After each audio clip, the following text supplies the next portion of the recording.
back to WYMT Election Headquarters. Steve Hensley along with Neil Middleton. Matt Bevin is getting ready to give his victory speech in the Kentucky governor's race. The latest numbers show him pulling away even more. Bevin 52% to Jack Conway's 43%. That's now with 97% of the precincts reporting. The race was called with Bevin up about 8%. Not what some people were expecting. Of course, the polls were showing Conway with a slight lead, but Bevin ends up victorious tonight and does well really from one end of the state to the other. A lot of red on the map tonight. If you look at the counties, Matt Bevin won.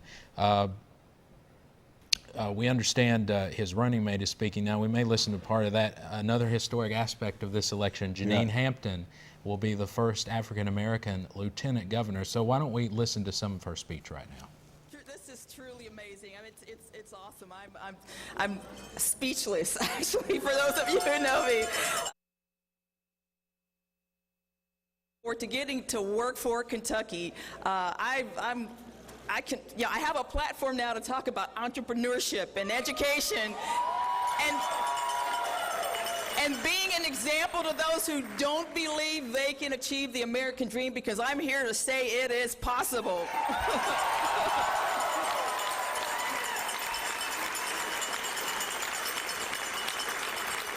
And so I am extra doubly pleased to introduce to you the man who will be the next governor of the Commonwealth of Kentucky, Matthew Griswold Bevin.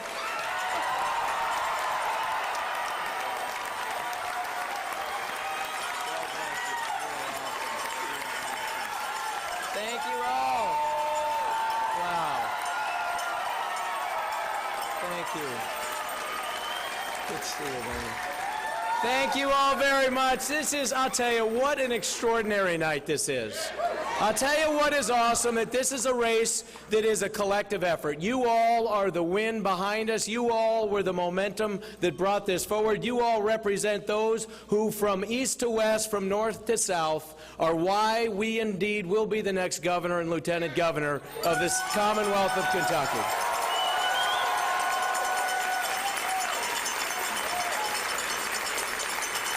It is, love to hear those bells. I wanna start by, first of all, thanking somebody who I could not do this without. And it's funny, I hear so often, how is it possible that you always seem so rested and you've got things together and you have all these children? How is it possible that you're able to do this? And I'll tell you, you marry well. That's how it's done. And come on up here, baby. Come on up here. This is...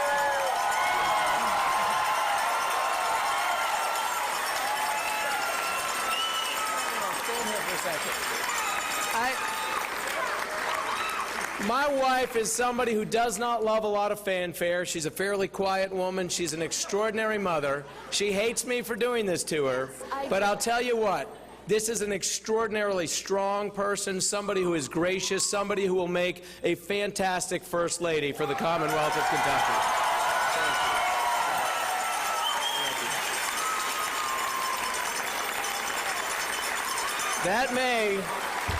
That may be all the FaceTime you're going to get from her. I don't know. But while she's here and as a captive audience, I am grateful to you, Glenna. I really am.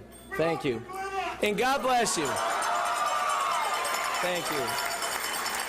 I also want to thank each of my children who have endured an amazingly long slug and a lot of times where I was not there for things that I would have liked to have been there for, as I was traveling the state with so many of the others that were running for office, crossing paths with many of you so much more often than even with my own children. And I really want to thank each of them by name. Carolina Grace,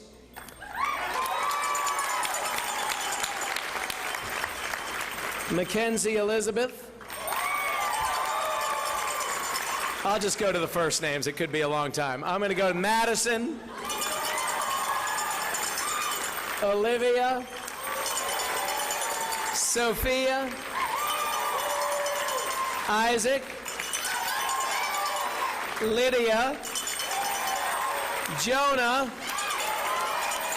And just because it's always fun to do, damn the man.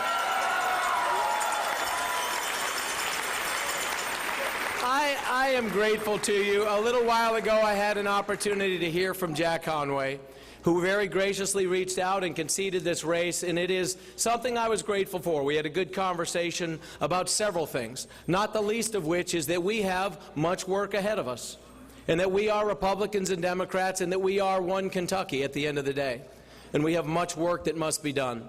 I do want to tell you before I make a couple of simple comments, and we'll keep this short and sweet. I know that many of you are weary of turning on your TV and seeing my evil twin. And so, I just want you to know I have asked him to move out of Kentucky. I have asked that guy, I don't know who he is exactly, but he's been up to no good apparently, and he's been giving me a bad name. And he has been absolutely inundating your airwaves, so I'm hoping for all your sake that you'll be able to watch the football game, you'll be able to watch Jeopardy, you'll be able to watch whatever it is you happen to watch without seeing him and his shenanigans. So we've asked him to move on out of here, and I appreciate you putting up with him for so many months. We talked several times in our most recent ads about the fact that we as a state, we as a party, we as a people, and frankly, we as a nation in some measure, but specific to this moment in time in the Commonwealth of Kentucky, we need a fresh start. We truly do. We need a fresh start. And I'm grateful for the fact that this trajectory that put me here, and I do believe that people find themselves in certain places, certain moment in time for a reason. And I'm grateful for the fact that everything that has afforded me this opportunity began because I was raised by a man and a woman who raised me with things that were of eternal value, eternal consequence. They raised me with an incredible work ethic, but they also raised me with an appreciation and a respect for God, for them, for my country, for the rule of law. And my mother and father are here with me right in front. Give a hand to my mother and father.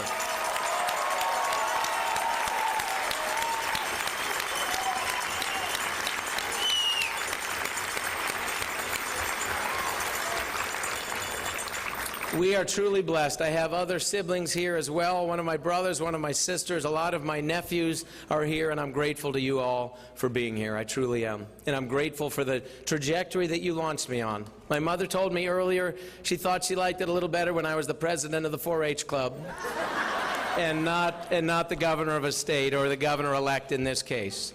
But I'll tell you what, I'm grateful to you, Mom. I'm grateful to you, Dad. Thank you so much for everything. I appreciate it.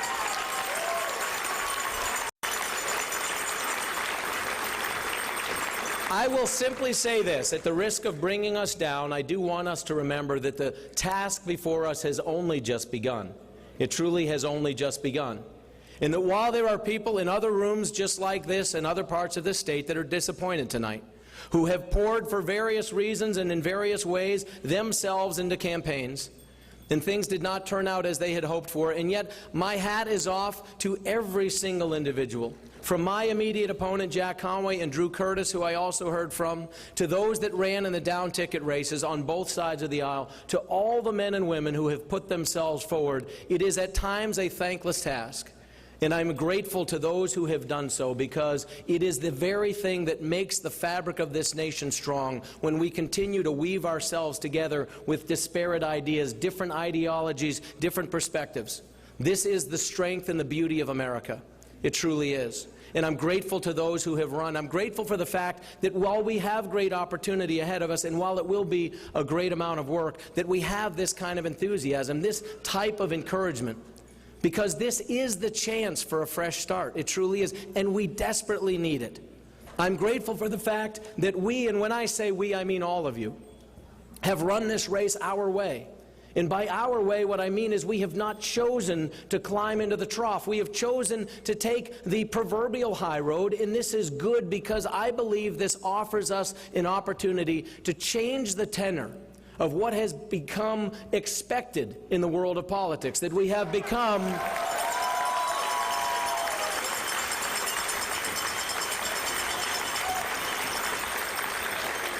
You all are living proof of the fact that we don't need to follow down that cycle, that we don't need to settle for the lesser of evils, that we don't need to settle for the divisiveness, that we can celebrate solutions, that we can celebrate the greatness of our diversity and yet the things that bring us together. This is what I am grateful for. I'm grateful for the fact that you all went to the ballot box, and those that are watching, and those that have collectively decided that we want a fresh start, that we want to turn the page. This is your Kentucky. This is our opportunity. We will seek the future together, but we will do it as one Kentucky. Republican and Democrat alike, independent, those who did not even vote. To those of you who did vote, I personally thank you. I thank you on behalf of those men and women who have given everything, who have given us the ability to go to the ballot box. I thank you.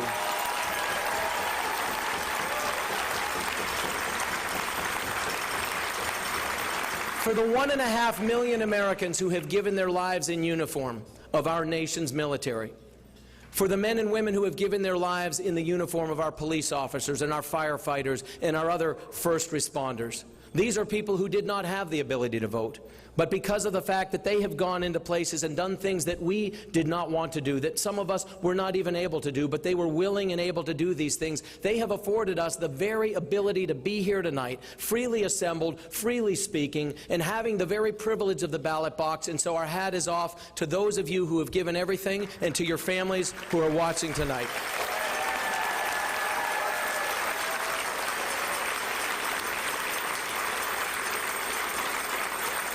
This is a call out to everyone in Kentucky tonight.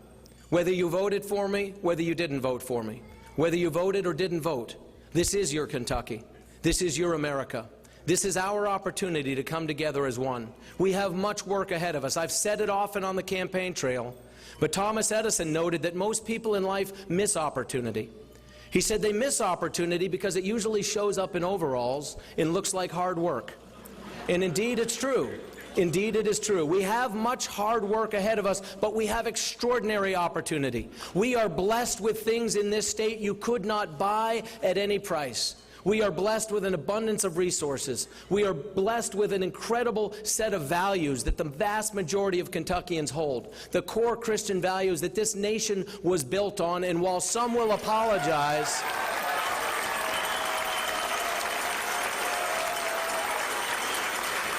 there is no reason that we must apologize for the core principles that make us an exceptional nation, that make us an exceptional state. We are remarkably alike. I have driven 95,000 miles around this state in the last 2 years. That's a lot of miles. I've seen many of you many times, and some of you I've seen for the first time tonight. But I'll tell you this, we are, for all the things that separate us, we are incredibly alike. And I want us tonight to go out of here inspired to unite. I challenge each of you tonight to find somebody as you go about your business tomorrow, somebody who you know was on the other side of this particular battle, this particular political equation, and reach out to them. Extend your hand, literally, figuratively, whatever the case might be. That we are only going to be the greatest version of ourselves if, in fact, we are one Kentucky. It must happen. My challenge to you is do not fail to take the high road as we have done to this point. Continue to take the high road, because this is the opportunity for Kentucky to be a beacon to the nation. The values that we hold, the principles that we hold, the work ethic that we hold, the high road that we will take, this will change the tenor of what happens in the 2016 race. It truly will, because it will be you who represent the fact that Kentucky is a crown jewel in the crown of America. We truly are.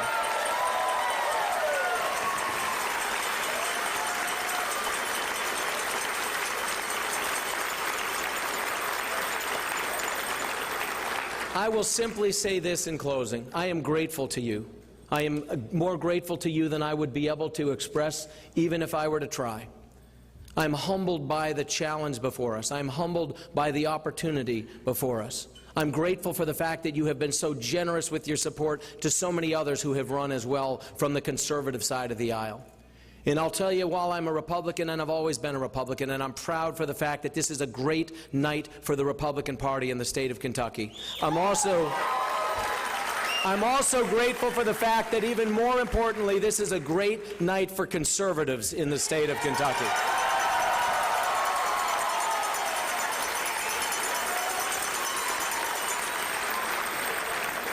We have a lot of work ahead of us. We have a lot of work to do. It's going to be time to get the overalls on, get the boots on, get out of bed. But this is our opportunity to go out and seize it. I am grateful to each and every one of you for being here. Enjoy this night, but do not forget that we are one Kentucky. Black, white, rural, urban, at both ends of the socioeconomic spectrum. We represent an opportunity as a ticket to be something that Kentucky has never seen, representation of who we are, a seat at the table for people from every perspective of our state. This is going to change the tenor of this state, just as it changed the tenor of this election and the way we executed this campaign. I truly think we as a state have the ability to change the tenor of what politics looks like, what representation looks like, what a seat at the table means, what it will mean when Kentucky shines like the beacon that it will be. I'm grateful to you. I'm thankful to you. God bless you, and may God bless the Commonwealth of Kentucky. Thank you. Thank you.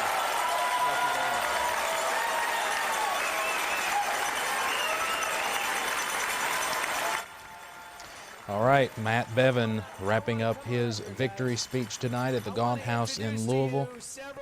Let's see what else he says. Choices on your part. And I'm not going to say that it was because they were the ones that were here tonight, but I'm just saying the people that were here tonight, these are the winners so far, it would seem. We still have one that's on the bubble. Let me reintroduce to you once again your next Kentucky State Treasurer, Allison Ball. Come on over here, Allison.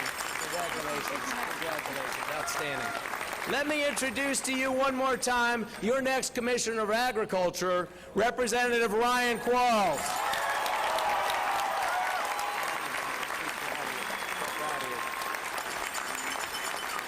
Nothing against any of the rest of us, but that was the one I called that one about 6 months ago. And I want to introduce to you, oh, there he is. He's right behind me. I'm like, he was just there. The next state auditor, and let me tell you something, this is a good day for Kentucky, because this has ramifications well beyond this immediate race. It is time to welcome your next state auditor, Mr. Mike Harmon. God bless you. Thank you. That's awesome. Another round of applause for these stellar constitutional officers. I also want to welcome to the stage individuals that I'm not even going to go down the line and mention every one of them, but these folks who have joined us on the stage are elected officials. They represent you. You are their constituents. Every single one of you in this room is probably represented by one of the representatives or senators on this stage. I would ask you to keep us in your prayers. I would ask you to keep us in your thoughts. I would ask you to be in touch with us, every single one of us. We have much work to do. Let's give it up for your elected officials, your representatives and senators.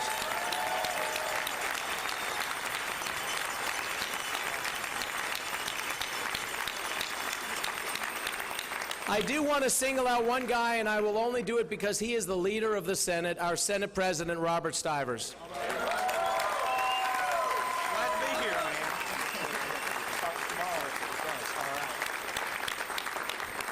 I was starting to have a pretty good night, and he just reminded me it starts tomorrow, and just killed my buzz right there. But no, we have a lot of work to do, but I'll tell you what, there are other men and women on this stage, in the House in particular, that I look forward in very short measure to ensuring that they are in the majority, and this state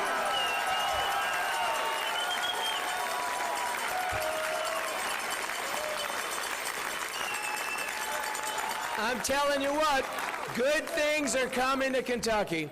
Flip the House. Let's hear it. Flip the House. Flip the House. Flip the House. Flip the House. Oh. Absolutely. The tide has turned. It is time. These are the men and women that are going to take us into a new day. These are the men and women that will lead us forward for our fresh start, and it's because of you. Thank you, and God bless you.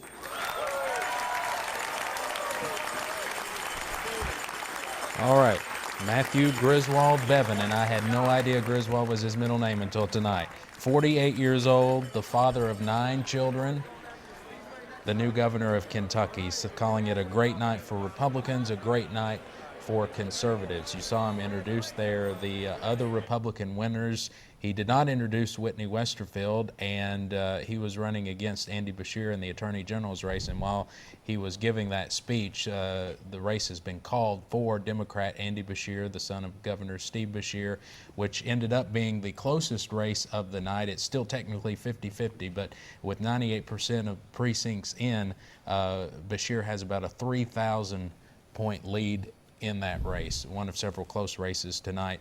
But even though Democrats won that race, you certainly have to say the night belongs to Republicans. It definitely did belong to the Republicans, and you heard Matt Bevin say, we have much hard work ahead of us, but we have an incredible opportunity. He went on to say, this is a call out to everyone, whether you voted for me or not, this is your Kentucky, this is your America. And he went on to say that we are one Kentucky.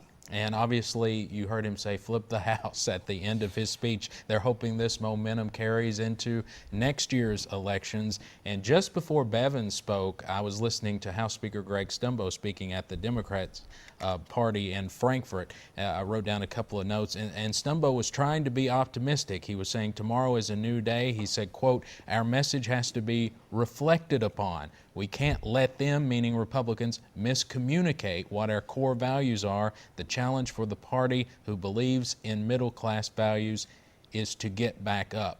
Stumble actually almost sounding energized by what happened tonight and determined to move forward and not let Republicans gain control of the House. But obviously that's what Republicans have their sights set on now. Well, you know, Democrats heavily outnumber Republicans in Kentucky, but when you look at the map that we have shown you all night, all it is it's a sea of red.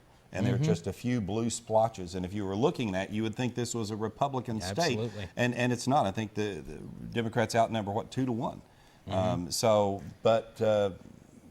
The times are changing, it seems. They are. We also just got a statement from Senator Rand Paul, and there you see there on your screen the map of Kentucky. It's a sea of red. But the statement from Senator Rand Paul says, quote, congratulations to Matt Bevin and Janine Hampton. Kentucky has spoken, and tonight we start a new chapter in Frankfurt. The days of smaller government and fiscal responsibility are upon us. And you have to believe he feels good after tonight about his chances for re-election. Of course, he's still in the presidential race, but not gaining much traction there, and he will be up for re-election if he drops out of the presidential race. Well, I talked to Mike Duncan, the former RNC chairman, and we're going to hear from him and Coleman Eldridge in our 11 o'clock news hour as we kind of get their political take on what happened tonight. But one of the things that Mike Duncan was telling me on the phone was, he said, he thinks one of the big winners tonight wasn't on the ballot, and he said that's Rand Paul. He said, you know, because Adam Edlin was one of the top candidates that Democrats were looking at to run against Rand Paul. He's defeated tonight. That was a huge upset. Yes. Allison Grimes is another one that people had suspected might throw her hat into that race. She wins, but it's a very close race. So what will this mean for the Democrats as they target Rand Paul? What I do think it will mean, Democrats will have a candidate. They're going to go after Rand Paul. They want to get that seat back. But what you're going to see happen is, before tonight, I would have said there would not be a Democratic primary, that there would be one strong candidate coming out, gathering steam to take on Rand Paul. Now I think you will have a wide open Democratic primary. Well, politics always interesting in Kentucky, and it changes constantly. You talk about Matt Bevin. Going from last year being defeated handily by Senator Mitch McConnell, then going to this year's primary, getting into the race, a lot of people didn't even know if he would get into the gubernatorial race. He wins the primary by less than 100 votes and then wins tonight. The latest numbers show him winning 52 to 43% over Jack Conway, and going into this race, most public polls, all public polls that I know of, showed Conway with a slight lead. Just incredible. Well, and one of the things we talked about earlier, Matt Bevin won in part by appealing to the same disillusioned voters who have kept Donald Trump and Ben Carson on top of the GOP polls in the presidential race. Matt Bevin said this earlier, and he's said this all along. He said he's going to win this race his way. And one of the comments that he said recently, he said, "I have no favors to pay back. There's not one person in this state who believes they are going to have a job in my administration. There's not one person who I've promised to do anything for." He said last week, he said, "Donald Trump is an interesting fellow. Part of what people appreciate about him is the very same thing. He doesn't owe anyone anything." And that has been the way Matt Bevin has ran this race from the primary through the general election and on to tonight, even as he gave his victory speech. Well, we want to get you back to regular program. Quickly run down the other winners tonight. Agriculture Commissioner Ryan Quarles, the Republican, wins fairly easily. The AG race we were just talking about, that was the last one called, and that's actually tightened up a little bit more in the last minute. It's a less than 2,000 vote race, but it was called for Andy Bashir. Looks like he's going to hold on by the skin of his teeth. The auditor's race, Mike Harmon, maybe the biggest shocker of the night, defeats incumbent Adam Edlin, 52 to 48%. The Secretary of State's race, as we were talking about, Allison Lundergan Grimes wins 51 to 49%, another close one. The Supreme Court race here in eastern Kentucky, Sam Wright, the Letcher County Circuit Judge, defeats Court of Appeals Judge Janet Stumbo, another fairly close race, 52 to 48%. And the Treasurer's race, an eastern Kentuckian goes on to win treasurer. Of course, it would have gone either way, both eastern Kentuckians, but Allison Ball wins fairly easily over Rick Nelson, 61 to 39%. So another very interesting election night here in Kentucky, and we're about an hour and 50 minutes away from Mountain News at 11. We've already heard both the victory and concession speeches from the governor's candidates. We'll also hope to hear from the independent candidate, Drew Curtis, coming up tonight at 11, an expanded edition of Mountain News at 11, and we'll have the latest from campaigns across the region. So for Neil Middleton, I'm Steve Hensley. We'll now send you back to regular programming here on WYMT.